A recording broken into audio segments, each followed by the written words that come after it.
News room में IIT बाबा के साथ क्या हुआ, जानिए सच। क्यों बुलाया भाई? तो मैं जा रहा हूँ ना। धर्म के प्रचारक है तो आपको डरने की आवश्यकता क्या है?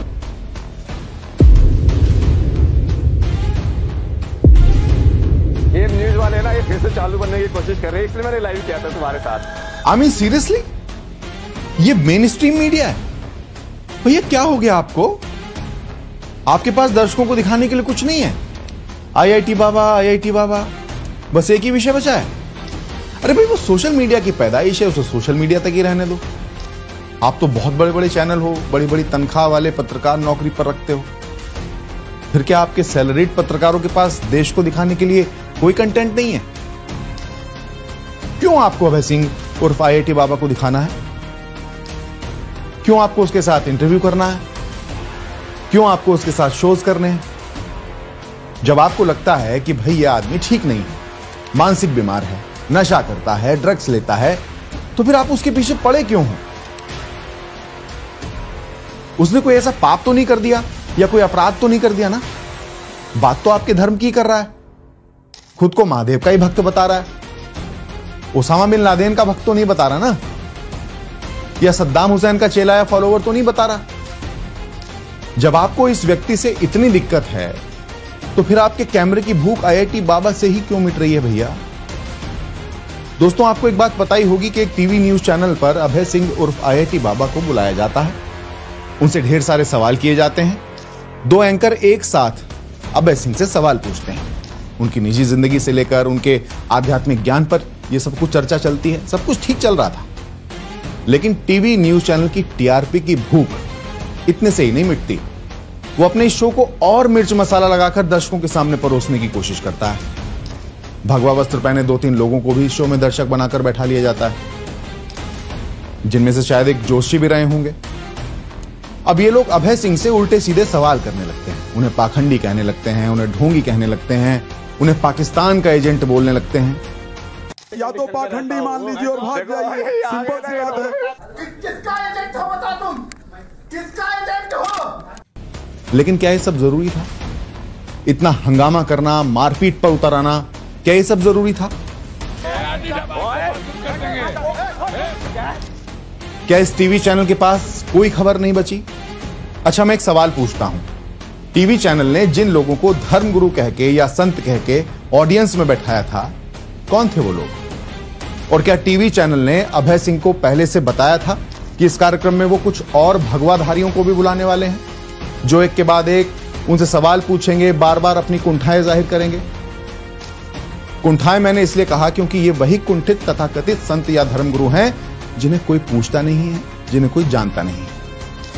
चलिए, मैं तथाकथित धर्मगुरुओं या संतों से ही सवाल पूछ लेता हूं, जिन्हें चैनल ने अभय सिंह को धोखा देकर अपने यहां बुलाया, कि अगर अभय सिंह ढोंगी है या पाखंडी है तो फिर उसे जूना अखाड़े के आचार्य महामंडलेश्वर ने मिलने के लिए क्यों बुलाया?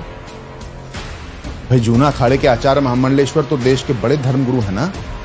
अगर आईआईटी बाबा ढोंगी था या पाखंडी था तो फिर उसे जूना पीठाधीश्वर अवधेशानंद गिरी जी महाराज ने मिलने के लिए क्यों बुलाया? अगर आईआईटी बाबा फर्जी है या ढोंगी है तो बाघंबरी गद्दी और लेटे हनुमान जी के जो महंत हैं बलबीर गिरी, उन्होंने कुंभ में उसे शरण क्यों दी? अगर आईआईटी बाबा फर्जी है, ढोंगी है, तो रितेश्वर महाराज अपने साथ लेकर उसे क्यों टहल रहे हैं? सबसे बड़ा प्रश्न, अगर अभय सिंह फेक है तो फिर अभय सिंह की इतनी बड़ी फैन फॉलोइंग क्यों? जहां टीवी चैनल पर अपनी कुंठा निकाल रहे तथाकथित संतों को 100-150 लोग फॉलो करते हैं, वहीं अभय सिंह को लाखों लोग फॉलो कर रहे हैं। क्यों अभय सिंह की बातों से लोग कनेक्ट कर रहे हैं? अब अगर मैं इसे कुंठा, जलन, फुकन ये सब ना कहूं तो फिर और क्या कहूं? जो कई लोग कई वर्षों में हासिल ना कर पाए, वो अभय सिंह ने कुछ दिन के भीतर हासिल कर लिया। अरे, कभी फकीरी को समझने की कोशिश की है? क्या है फकीरी, इस बात को जानना चाहा है? अरे, फकीरी इस झोले को कहते हैं जिसे अभय सिंह अपने साथ लेकर चलता है। माना चरसी है, बीड़ी पीता है, सिगरेट पीता है, तो क्या कुंभ में धूने और मणियों पर बैठे नागा साधु बिना चिलम के अपनी साधना कर रहे थे? अगर चिलम पीने वाला आईआईटी बाबा गलत है तो फिर तो सारे नागा, अघोरी, साधक सब गलत हैं जो चिलम पीते हैं, बीड़ी पीते हैं। ये दोहरा चरित्र तो नहीं चलेगा भाई। दोस्तों, अभय सिंह की फकीरी को मैंने देखा है, हाँ ये बात सच है। कि उसकी बहुत सी बातें कंफ्यूजिंग होती हैं। धारा प्रवाह में वो कुछ भी बोलता है। वो कभी कह देगा कि जन्म देने वाली माँ नहीं है, वो तो एक मोह है। अब आपका मन का जो शरीर है वो तो बहुत पुनर्जन्म लेके आया है। अब उसकी तो वो माँ नहीं है, तो उसकी एक दूसरी माँ होंगी। कभी कह देगा कि नागा साधु जितने भी हैं वो भौतिक रूप से नागा हैं, अंदर से आज भी वो ढके हुए हैं। कभी सारे धर्मगुरुओं पर भी सवाल उठा देगा। लेकिन फकीर तो है ये आदमी जिसके ना रहने का कोई ठिकाना है, ना खाने का कोई ठिकाना है, ना पैसे का कोई ठिकाना है। एक झोले में अपनी पूरी दुनिया लेकर चलने वाले अभय सिंह की प्रसिद्धि से जल गए बहुत सारे लोग। और मैं क्षमा मांगते हुए कहता हूं, जल गए हमारे धर्म के ही बहुत सारे बड़े बड़े धर्मगुरु, क्योंकि जो उनसे कई वर्षों में ना हुआ वो ये फकीर कुछ ही दिनों में कर गया, जो अब भी सोशल मीडिया पर ट्रेंड कर रहा है।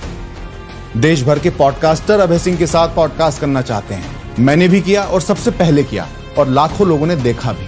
मेरा प्रश्न पूछने का अंदाज कुछ लोगों को अखरा भी। अभय सिंह के चाहने वालों ने मुझे खूब खरी खोटी कमेंट सेक्शन में सुनाई, लेकिन मेरे स्टूडियो में अभय सिंह के साथ कोई बदतमीजी नहीं हुई, कोई अभद्रता नहीं हुई।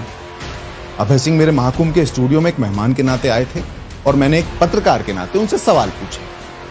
आपको लोग कह रहे हैं थोड़ा सा दिमाग से खिसका हुआ है ये आदमी, ऐसी ऐसी बातें कर रहे हैं, लेकिन ये मेरे शब्द नहीं है, ये लोगों के शब्द हैं। उनकी सिर्फ जबान मेरी है।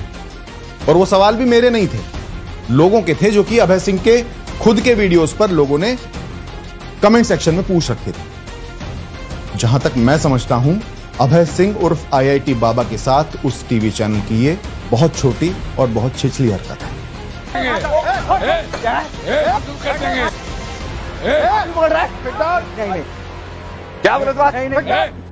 अच्छा चलिए एक बात बताइए, जब एक व्यक्ति ने आपको स्पष्ट रूप से यह कह दिया कि अगर आपने इन लोगों को यहां बुलाया है तो फिर मेरा क्या काम, मैं जा रहा हूं, तो फिर आपने उसे जाने क्यों नहीं दिया?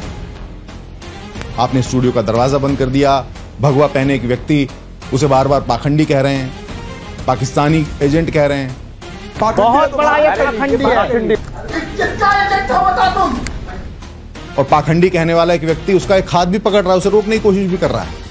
ऐसे में एक अकेला फकीर क्या करेगा भाई? लेकिन फिर भी अभय सिंह की शालीनता देखिए, वो बार बार खुद के साथ होती अभद्रता पर चुप रहा, शांत रहा, हंसता रहा, महादेव को याद करता रहा। और चैनल द्वारा जिन्हें संत धर्मगुरु की संज्ञा दी जा रही थी, वो कैसे अभय सिंह के साथ पेश आ रहे हैं उसे भी देखिए आप।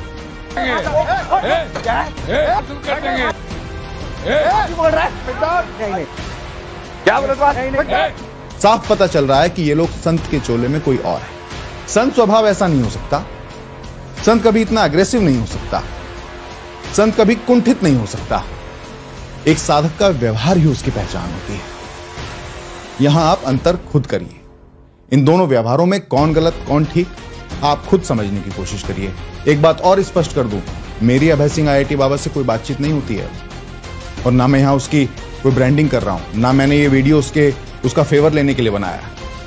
मुझे बस आपको एक टीवी चैनल का छल दिखाना था, उसकी TRP की भूख दिखानी, और बताना था कि कैसे चिल्लम चिल्ली को कैमरे के सामने रिकॉर्ड कर सनसनीखेज बनाया जाता है, कैसे किसी की व्यक्ति की इज्जत उछालकर सस्ती लोकप्रियता हासिल करने की कोशिश की जाती है। मेरा हालांकि उस चैनल से भी कोई व्यक्तिगत बैर नहीं है। कोई कह रहा था कि आखिर अभय सिंह ने पाकिस्तान के जीतने की भविष्यवाणी क्यों की? अरे यार, इस भारत में लाखों ज्योतिष प्रतिदिन लाखों भविष्यवाणी करते हैं, जिनमें से 99% सच नहीं होती। तो क्या आप सारे ज्योतिषियों को फांसी पर चढ़ा देंगे? क्या इससे पहले भारत के मैच हारने की भविष्यवाणियां नहीं की गई? कितने लोगों को पाकिस्तान के एजेंट का तमगा दिया गया?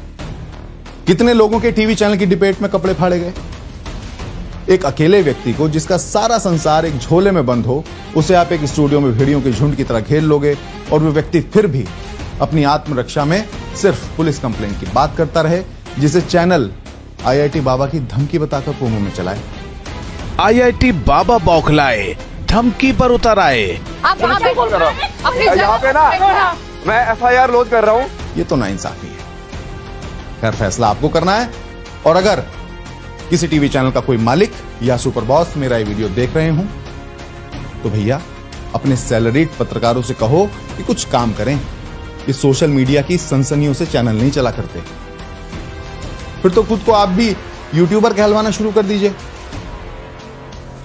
दोस्तों, हमारे यहां धर्म के नाम पर बड़े आडंबर होते हैं।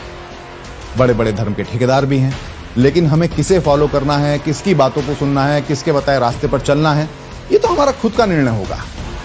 इसे हम पर कोई थोप नहीं सकता। गुरु बनाना हमारा अधिकार है, किसे बनाना है ये हम स्वयं तय करेंगे।